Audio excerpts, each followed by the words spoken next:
हाय दोस्तों, मेरा नाम है शमीत और आप देख रहे हो वेब स्क्रीन टीवी। इस वीडियो में बात करूंगा मून नाइट एपिसोड 1 के बारे में। तो बिना टाइम वेस्ट किए वीडियो को स्टार्ट करते हैं। Won't you take me home? Give me with your flight. तो भाई लोग, एपिसोड की स्टार्टिंग में हम लोग को देखने मिलता है कि कोई बंदा कांच का गिलास फोड़कर उसी कांच के टुकड़ों को अपने जूते में डालकर बिना किसी फिक्र के वही जूता पहनकर चलने लग जाता है। और वहीं पे वो सीन होता है एंड और आता है मार्वल का इंट्रो। तो एपिसोड की स्टार्टिंग में हम लोग को देखने मिलता है कि स्टीवन जब अपने बेड से उठता है तो वहाँ पे वो ये देखता है कि उसके पैरों पे ऑलरेडी जंजीर बंधी हुई है और हमेशा की तरह वो अपने आप को किसी अनजान जगह पे ही पाता है, जहाँ पर हम लोग उसके बेड के नीचे बहुत सारी रेत को भी देखते हैं। तो अब नेक्स्ट सीन में हम लोग को देखने मिलता है कि स्टीवन जो है अपनी मदर से बात कर रहा होता है अपनी वही गोल्ड फिश को खाना देते हुए। और गौर करने की बात ये थी कि उस गोल्ड फिश का ऑलरेडी एक फिन नहीं होता है और इस एपिसोड में ये गोल्ड फिश बहुत इंपॉर्टेंट है, जिसके बारे में आगे पता चलेगा। तो अब नेक्स्ट सीन में स्टीवन पहुंचता है म्यूजियम में, जिस म्यूजियम में वो ऑलरेडी काम करा करता था एज अ रिसेप्शनिस्ट। ये म्यूजियम एक्चुअली एक इजिप्शियन मॉन्यूमेंट का होता है, जहाँ पे इजिप्ट के पुराने हिस्टोरिक मॉन्यूमेंट्स रखे होते हैं। और हम लोग को वहाँ पर ये भी देखने मिलता है कि स्टीवन को उन मॉन्यूमेंट्स के बारे में बहुत ही ज्यादा अच्छा नॉलेज होता है और ये सारी नॉलेज उसको कहाँ से मिली इस बारे में इस एपिसोड में नहीं बताया गया है। तो अब नेक्स्ट सीन में हम लोग जब देखते हैं कि स्टीवन जब अपने रिसेप्शन पे खड़ा होता है तो वहाँ पर एक लड़की आती है उससे मिलने के लिए, जो कि स्टीवन को रिमाइंडर देती है कि उन लोगों को नेक्स्ट डे 7 बजे मिलना है, जिसके बारे में स्टीवन को कोई भी आइडिया नहीं होता है। बट लेकिन वो लड़की ये बोल रही होती है कि स्टीवन ने वो डेट खुद उसके साथ फिक्स की है। और वहाँ पर हम लोग को ये भी देखने मिलता है कि वो अपनी जो मालकिन है उसको समझा रहा होता है एक पर्टिकुलर फोटो के बारे में, जिस फोटो के अंदर एक्चुअली 9 देवता होने चाहिए थे बट लेकिन उसमें सिर्फ 7 ही देवता मौजूद है। तो अब जब स्टीवन वहां से निकल रहा होता है तो वहाँ पर एक और बंदा जो है वो स्टीवन को स्टीवन नहीं स्कॉटी कह के बुलाता है और स्टीवन को कोई आइडिया नहीं होता कि उसको स्कॉटी क्यों बुलाया जा रहा है। और वही सारी प्रॉब्लम अब वो बाहर जाके एक पुतले को सुना रहा होता है, जिस पुतले के सामने वो ये बोल रहा होता है कि उसे खुद को खुद समझ में नहीं आता है कि वो कहाँ कब कौन सी जगह पे पहुंच जाता है, क्योंकि हमेशा जब वो सोता है तो अपने आप को नेक्स्ट डे कोई अलग ही जगह पे पाता है, बिल्कुल अननोन। इसीलिए अब वो सोना नहीं चाहता है ताकि उसके साथ ये वापस ना हो। तो अब जब उसी रात को जब वो ना सहने की कोशिश कर रहा होता है तो अचानक से नेक्स्ट सीन में वो पाता है अपने आप को एक ऐसी जगह पे जो कि बिल्कुल गार्डन एरिया होता है और उसको अपने अंतर मन से ही आवाज आ रही होती है कि यहाँ से भाग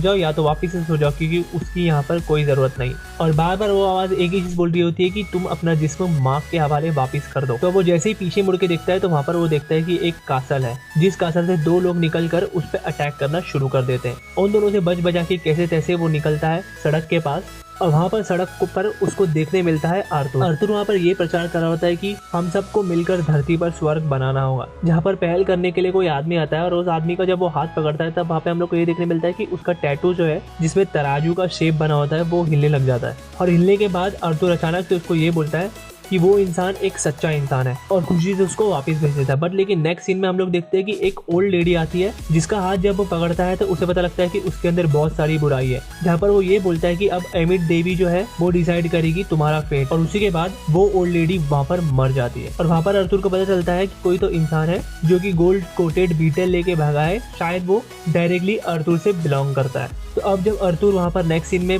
पता लग जाता है उसे कि वो जो बीटल है वो है स्टीवन के पास, बट लेकिन स्टीवन वो बीटल उसे देना चाहता है बट वो उसको दे नहीं पाता है, पता नहीं कोई चीज उसको रोक रही होती है उसे देने से पहले। तो अब जब सारे गार्ड स्टीवन के पीछे पड़ जाते हैं और स्टीवन के हाथ से बीटल छीन चुका होता है, उसी वक्त अचानक से स्टीवन की आंख बंद होती है और जब वो आंख खोल के देखता है तो उसके हाथ में लगा होता है खून और उसने ऑलरेडी सब लोगों को मार दिया होता है उसके आसपास। वो लोग कैसे मरे उसके बारे में स्टीवन को कोई आइडिया नहीं था। तो अब वहां से स्टीवन भागता है एक ट्रक लेकर। तो अब जब ट्रक लेकर वो भाग रहा होता है तो उसके आसपास पहुंच जाते हैं वही गुंडे जो गन लेकर उस पर पॉइंट करते हैं। बट लेकिन गन पॉइंट करते अचानक से आर्थर की कॉन्शियसनेस खो जाती है और जब उसकी कॉन्शियसनेस वापस आती है तो वो ये देखता है कि उसके आसपास कोई नहीं है और उसका ट्रक जो है वो बीच रोड पे उल्टा जा रहा है और उसके अंदर की आवाज भी यही बोल रही है कि जो कहा है वो करते जा। तो अब नेक्स्ट सीन में जैसे ही आर्थर अपने सामने 2 लोगों को मरते हुए देखता है तो उसकी आंख खुल जाती है और अपने आप को वापस से जंजीर के बेड़ियों में पाता है और उसे ऐसा लगता है कि वो सब एक सपना था। और अब जागने के बाद जब अपने गोल्ड फिश को देखता है तो उसे ये पता लगता है कि जिस गोल्ड फिश का एक फिन पहले गायब था अब वो दोनों फिन उसके वापस आ चुके हैं और उसे ये चीज समझ में नहीं आती कि ऐसा क्यों हो रहा है। और वहाँ पर जब वो गोल्ड फिश लेकर जाता है गोल्ड फिश शॉप में तब वहाँ पे उसको पता चलता है कि उसको ऑलरेडी 7 बजे डेट पे जाना था। तो अब नेक्स्ट सीन में जैसे ही वो 7 बजे वाली डेट पे पहुंचता है और उसी लड़की को फोन करता है वापस, तो वो लड़की ये बोलती है कि वो डेट हमारी 2 दिन पहले थी, यानी फ्राइडे की थी और आज संडे। लेकिन स्टीवन को इस बारे में कुछ समझ में नहीं आता है कि इतनी जल्दी 2 दिन कैसे बीत गए। तो अब वो अकेला ही उस डेट से निकलकर उदास होकर घर पे पहुंचता है और घर पर वो ये देखता है कि किसी खुफिया जगह में एक मोबाइल और चार्जर मौजूद था। जब वो उस मोबाइल को खोलता है तो उस मोबाइल में उसको देखने मिलता है कि किसी लाइला नाम की औरत के बहुत सारे अनगिनत मिस कॉल आ चुके थे। और जब वो उस लाइला नाम की औरत को फ़ोन करता है तो वो औरत उसको मार्क कहकर बुला रही होती है, जहाँ पर लाइला तो उसको रिकॉग्नाइज कर रही होती है, लेकिन स्टीवन उसको रिकॉग्नाइज नहीं कर रहा होता है क्योंकि उसका नाम मार्क नहीं, उसका नाम स्टीवन है। तो अब जब वहाँ से स्टीवन निकलता है वही सब सोचते हुए, तो उसको लिफ्ट के पास एक फेरो की परछाई दिखती है,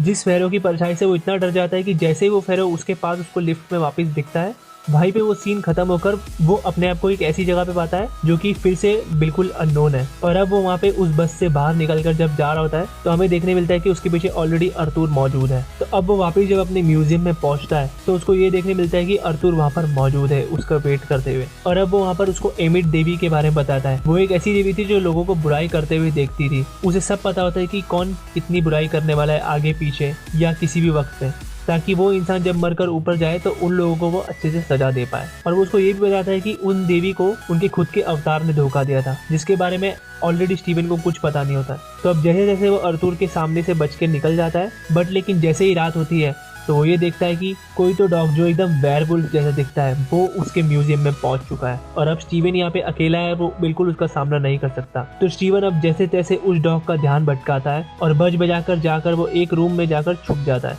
और अब उसको ये पता होता है कि वो डॉग कैसे ना कैसे उस रूम के अंदर आ जाएगा और स्टीवन की जान ले लेगा। बट लेकिन वहाँ पर अचानक एक अलग सीन होता है जहाँ पे हम लोग को ये देखने मिलता है कि स्टीवन की खुद की जो मिरर रिफ्लेक्शन है वो उससे बात कर रही होती है और वो स्टीवन से बैक कर रही होती है कि स्टीवन अपना सारा कंट्रोल छोड़कर मिरर में जो रिफ्लेक्शन वाला बंदा है उस बंदे को अपनी सारी पावर दे दे। तो अब जैसे ही वो डॉग दरवाजा खोलता है और अचानक स्टीवन की कॉन्शियसनेस वहाँ पे गायब होने लग जाती है। और वहीं पे हम लोग ये चीज देखते हैं कि वो डॉग स्टीवन पे भारी नहीं बल्कि स्टीवन उस पर भारी पड़ चुका है, और जो बंदा उस पर भारी पड़ा है वो स्टीवन नहीं कोई और है, और वो बंदा होता है मून नाइट। और वहाँ पे होती है मून नाइट की एंट्री और यहाँ पे होता है एपिसोड एंड। इसी के साथ जल्दी से ये बीच वाले सब्सक्राइब बटन पे क्लिक कर दीजिए और वीडियो को भी लाइक कर दीजिए। मैं मून नाइट के रिलेटेड और भी वीडियोस लेके आता रहूंगा, तो चैनल को जरूर सब्सक्राइब कर लीजिए। मिलता हूँ मैं नेक्स्ट वीडियो में, तब तक के लिए टेक केयर, बाय बाय।